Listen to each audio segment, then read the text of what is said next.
اگر ہم دیکھیں تو ہندوستان میں جو ایک مفت فیسلٹی اویلیبل ہے ٹیکہ لگانے کی، امیونائزیشن کی، اس سے یہ فیسلٹی آج بھی 59% بچوں کو مل پا رہی ہے۔ تقریباً 40-41% بچے اس سے محروم ہیں۔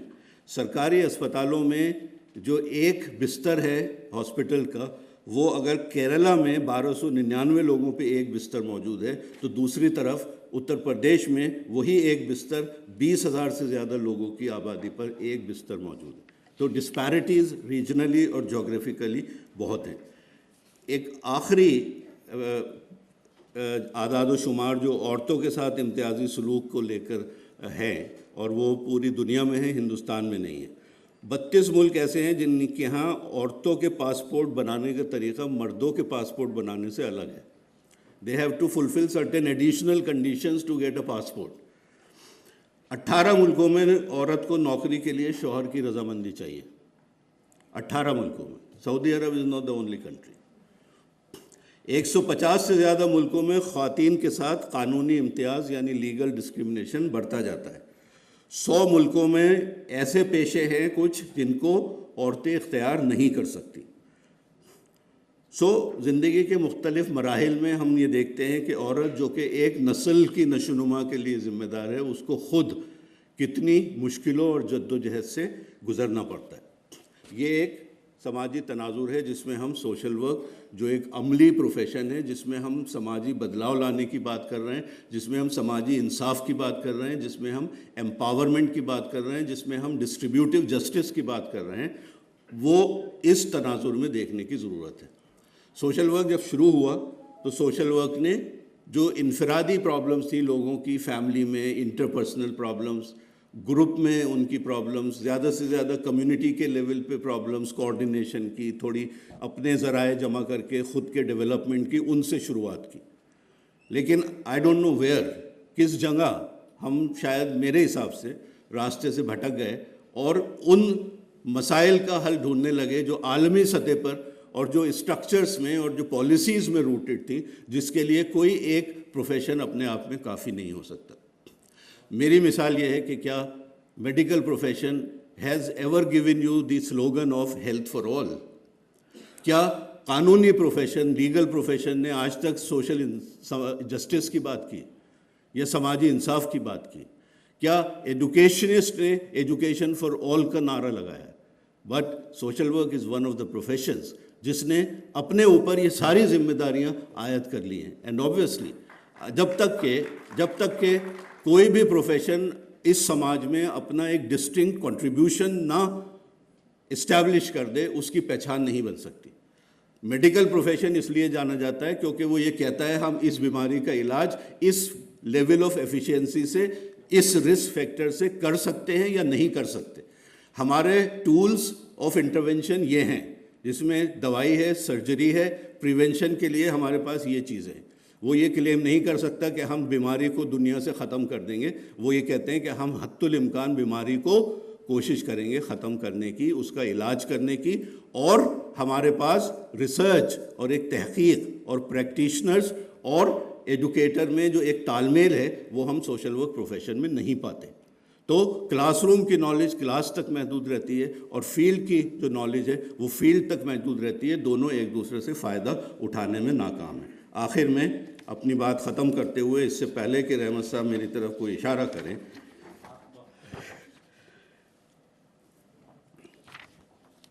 تو آئی تھنک اب وقت آ گیا ہے کہ سوشل ورک کو ایک محاسبہ کرنا ہوگا، ری ڈیفائن کرنا ہوگا، یہ دیکھنا ہوگا کہ کیا ایک عالمی سطح پہ سوشل ورک کی ڈیفینیشن ضروری ہے، کیونکہ جو کانٹیکسٹ ہے، تناظر ہے، مغرب کا، مشرق کا، جنوب کا، جو ثقافتی پس منظر ہے، جو معاشی حالت ہے، وہ بہت مختلف ہے۔ تو جیسے چائنا میں اور دوسرے اس طرح کے ممالک میں امپاورمنٹ کا ورڈ، لبریشن کا ورڈ، ہیومن رائٹس کا ورڈ بڑا پرابلمٹک ہے۔ وہاں آپ اس کی بات چیت ہی اگر شروع کریں گے تو آپ کا پروفیشن ہی کلوز ڈاؤن ہو جائے گا۔ حالانکہ سوشل ورک کی ضرورت وہاں پہ بھی ہے، سوشل ورک کی ضرورت ہر سماج میں ہے۔ تو ہمیں یہ طے کرنا ہوگا کہ وہ گلوبل ویلیوز کیا ہیں، عالمی سطح پہ وہ ویلیوز کیا ہیں جن کو ہم سبسکرائب کریں اور مان کے چلیں، لیکن ہمارے انٹرونشن اور پلاننگ میں اس کی آزادی ہونی چاہیے، لچک ہونی چاہیے کہ ہم مختلف خطوں میں کس طرح اپنے پروفیشن کو پوزیشن کریں، یہ دیکھتے ہوئے کہ ہم کیا اچیو کر سکتے ہیں، کیا ہم حاصل کر سکتے ہیں جس سے پروفیشن کی ایک پہچان اپنے آپ میں بنے۔ یہ بھی فیصلہ کرنے ہوں گے کہ ثقافتی اعتبار سے موضوع عملی اقدامات کیا ہیں۔ ہم بات کرتے ہیں انڈیجنس نالج کی، انڈیجنس پریکٹس کی، لیکن وہ انڈیجنس مقامی نالج کیا ہے، مقامی ہمارے جو عملی اقدامات ہیں، پریکٹس ٹولز ہیں، انٹرونشنز ہیں، وہ کیا ہیں۔ اور اپنی بات ختم کرتے ہوئے ایک بار پھر یہ کہنا چاہوں گا کہ ابراہیم فلیکسنر کے 1915 میں پوچھے ہوئے اس سوال کو کہ اس سوشل ورک پروفیشن اگر ہم نے بہت جلدی ایڈریس نہیں کیا تو یہ پروفیشن اپنی جو بھی ایک پہچان بنی ہے اس پہچان کو بہت جلدی دوسری پہچانوں میں ضم کر دے گا۔ آج آپ یہ دیکھتے ہیں کہ other profession of social sciences, چاہے وہ رورل ڈیولپمنٹ ہو، چاہے وہ پبلک ہیلتھ ہو، چاہے وہ ڈیزاسٹر مینجمنٹ ہو، چاہے وہ سائیکالوجی ہو، سوشیولوجی ہو، انہوں نے سماج کو دیکھتے ہوئے اپنے آپ کو کافی حد تک بدلنے کی کوشش کی ہے، اور کسی نے پارٹیسپیٹری سوشیولوجی کا نام دیا، کسی نے ایکشن سوشیولوجی کا نام دیا، اور وہ اسی سمت میں۔ نتیجہ یہ ہے کہ سوشل ورک پروفیشن کے سامنے آج ایک انٹرنل کمپٹیشن بہت زبردست ہے، اور ہمیں اس انٹرنل کمپٹیشن کے معیار پہ اترنا ہوگا۔ ہمیں اپنے طلباء کے سامنے جو ہماری ذمہ داریاں ہیں، جو ہمارے پاس ایک امید لے کر آتے ہیں کہ ان کو جلد روزگار ملے گا، بہتر مواقع ملیں گے، ایک انسانی خدمت کا جذبہ جو ان کے دلوں میں ہے اس کو کس حد تک وہ پورا کر پائیں گے، یہ میں سمجھتا ہوں کہ سوشل ورک کے ایڈوکیٹرز جو ہیں ان پر یہ ذمہ داری بہت حد تک عائد ہوتی ہے، اور جو سوشل ورک پروفیشن کے پریکٹیشنرز ہیں ان کو اور ایڈوکیٹرز کو مل کر قدم بقدم اس چیلنج کو ایڈریس کرنے کی ضرورت ہے۔ میں آپ سب کا بہت شکر گزار ہوں۔ بہت بہت شکریہ پروفیسر ایس ایم ساجد۔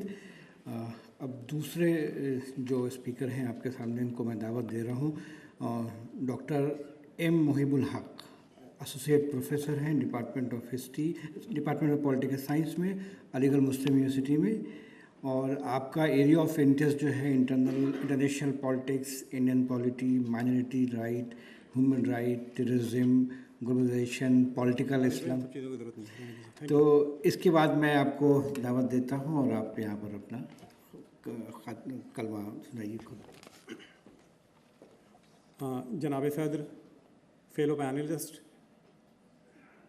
اساتذہ اکرام، میرے اساتذہ اکرام بیٹھے ہیں، سینئر کلیگس بیٹھے ہیں، ڈاکٹر افروز عالم صاحب جو میرے کلیگ بھی رہے، اسٹوڈنٹ بھی رہے اور اس سینٹر کو ہیڈ کر رہے ہیں، مانو کے باقی فیکلٹی ممبران، عزیز طلباء و طالبات، السلام علیکم۔ میرے سامنے ایک بڑا سخت چیلنج ہے، وہ چیلنج ہے کہ 3 بہت ہی اچھے پریزنٹیشن آپ کے سامنے پیش کیے گئے اور ایک ہائی اسٹینڈرڈ سیٹ ہو گیا، تو میرے خیال سے اب میں سب سے جونیئر بھی ہوں ان لوگوں کے سامنے، تو مجھے رکھا گیا ہے اس اسٹینڈرڈ کو مینٹین کرنا میرے بس کی بات نہیں ہے۔ میں چند باتیں آپ کے سامنے رکھنا چاہتا ہوں، اور میرے سامنے ایک ایڈیشنل چیلنج ہے کہ استاد الاساتذہ پروفیسر اشتیاق ذلی صاحب بیٹھے ہوئے ہیں کہ وہ جو سبق علی گڑھ میں پڑھایا گیا ہے، جو آموختہ پڑھایا گیا تھا، اسے آج دہرانا ہے اور استاد کی موجودگی میں دہرانا ہے۔ یہ سبق آپ سمجھ سکتے ہیں کتنا چیلنجنگ ہوتا ہے، تو مجھے اپنا وہ سبق جو ہمارے اساتذہ نے ہمیں پڑھایا ہے آج یہاں دہرانا ہے۔ معاصر سیاست کے مباحث، مسائل اور challenges, debates in contemporary politics, issues and challenges, یہ ہمارا موضوع ہے۔ اب تک 3 جو ڈفرینٹ ڈسپلنس ہیں ان کے بارے میں آپ نے بہت ہی اچھا بصیرت افروز بیان سماعت فرمایا ہے۔ میں جس ڈسپلن سے تعلق رکھتا ہوں اس کو علم سیاست کہتے ہیں، سیاسیات کہتے ہیں، اور اس کے بارے میں یہ کہا جاتا ہے، اب یہ کہا جا رہا تھا کہ سوشل ورک کی ہر سماج میں ضرورت ہے، پبلک ایڈمنسٹریشن کی ضرورت ہے، آپ دیکھ رہے ہیں تعلیمی نظام پہ کتنا زور ہے، ساری چیزیں۔ تو میں جس ڈسپلن سے تعلق رکھتا ہوں اس کے بارے میں یہ کہا جاتا ہے کہ آپ جہاں کہیں بھی ہوں، سیاست میں آپ کو دلچسپی ہو یا نہ ہو، سیاست کو آپ میں دلچسپی ہے۔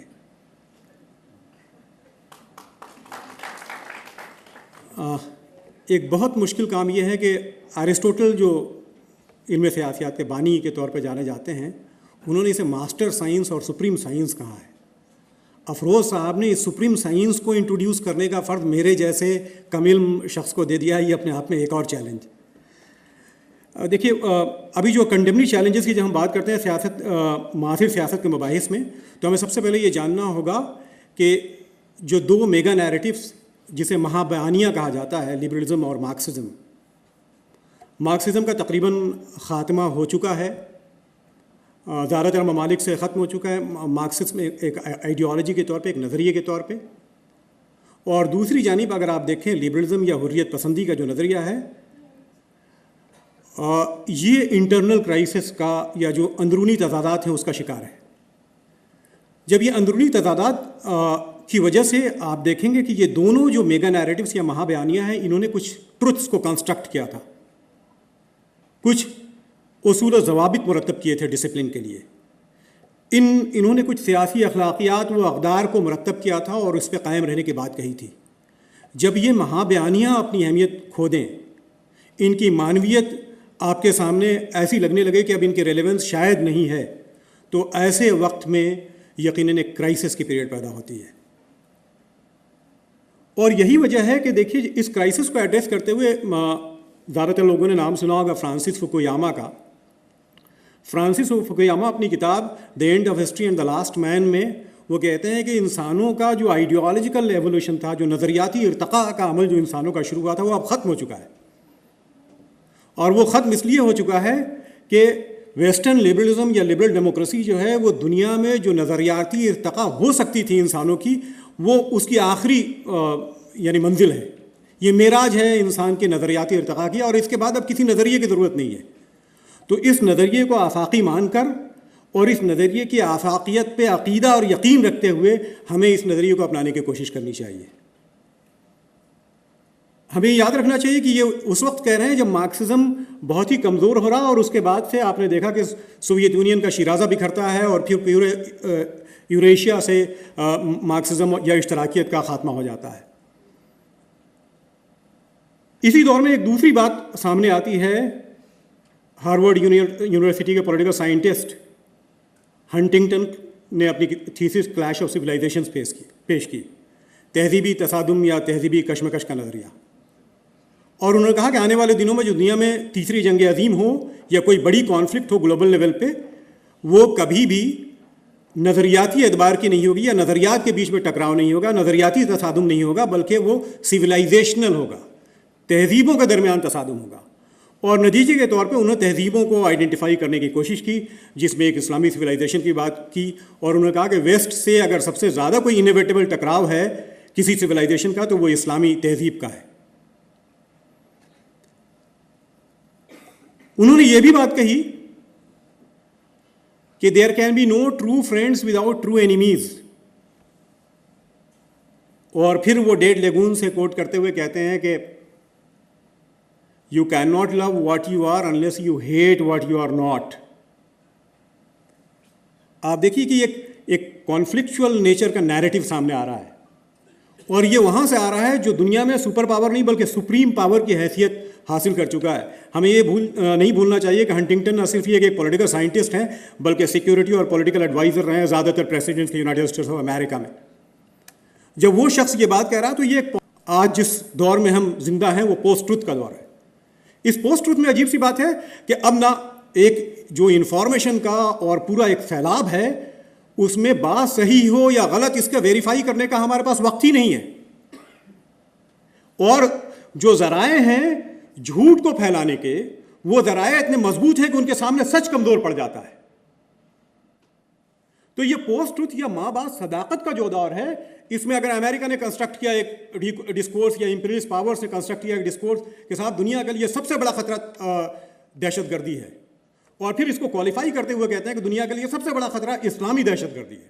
آپ دیکھیے لفظ، یعنی کون سا عمل اسلامی ہے یا غیر اسلامی ہے، اس کو طے کرنے کا حق مسلمانوں نے خود کے پاس نہیں رکھا بلکہ اپنے علماء اور مفتیان کو دے رکھا ہے۔ عوام نے اپنے پاس نہیں رکھا ہے. اور یہ امپیریلسٹ اس بات کا فیصلہ کریں گے کہ یہ کون سا عمل اسلامی ہے, یعنی اسلامی دہشت گردی. میں دہشت گردی پہ کتاب لکھ رہا تھا, اس دوران میں نے اسٹڈی کی تو مجھے یہ پتہ چلا کہ یونائٹڈ نیشنز کی اسپانسرڈ اسٹڈی ہے جس میں 100 سالوں کی اسٹڈی کی گئی ہے کہ 20ویں صدی میں ٹیررزم کے نتیجے میں کتنے لوگ مرے ہیں یا کتنے لوگ اس کے شکار ہوئے ہیں. عجیب سی بات یہ ہے کہ اس اسٹڈی کے مطابق 1 لاکھ لوگ دنیا میں 20ویں صدی میں یعنی 1901 سے لے کر کے 2000 تک جو نان اسٹیٹ ٹیررزم ہے اس کے شکار رہے ہیں, غیر ریاستی دہشت گردی کے. یعنی جو آرگنائزیشن جن کو بلیم کیا جاتا ہے, یعنی القاعدہ اور اس ٹائپ کی آرگنائزیشن کے 1 لاکھ لوگ شکار ہیں. میں صرف نہیں لگا رہا, اس لیے انسانوں کی جانیں جب تلف ہوں تو اس میں یہ صرف وغیرہ کا کوئی ایڈجیکٹو کی ضرورت نہیں ہے. 1 لاکھ لوگ اس کے شکار ہوئے ہیں. اور دوسری جانب ریاستی دہشت گردی یا جسے آپ اسٹیٹ ٹیررزم کہتے ہیں, اس میں 70 ملین لوگ اس کے شکار ہوئے ہیں. 7 کروڑ لوگ ریاستی دہشت گردی کا شکار ہوئے, اس سے ہلاک ہوئے ہیں. لیکن آپ جائیے پوسٹ ٹروتھ کے زمانے میں, جب آپ ٹیررزم پہ کوئی اسٹڈی کرنا چاہیں گے تو آپ کو جتنی بھی آرگنائزیشنز یا زیادہ 90% آلموسٹ لٹریچر جو ہے, اگر آپ سروے کریں گے, لٹریچر ریویو کریں گے, تو that is over ویلمنگلی focused on so called Islamic terrorism. یہ ہے پوسٹ ٹروتھ. اور اس پوسٹ ٹروتھ کے بعد جو دور آ گیا یہ ایک اور کنفیوژن کا ہے, اور یہ ہے پوسٹزم, مابعدیت.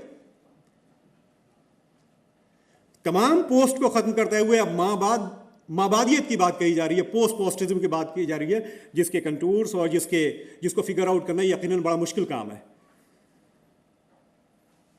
ایک اور بات آتی ہے کہ کیا یہ مہا بیانیہ جس کا میں نے ذکر کیا, ان کے زوال کے بعد پولیٹیکل تھیری جسے کہتے ہیں, کیا اس کا ڈکلائن ہو رہا ہے؟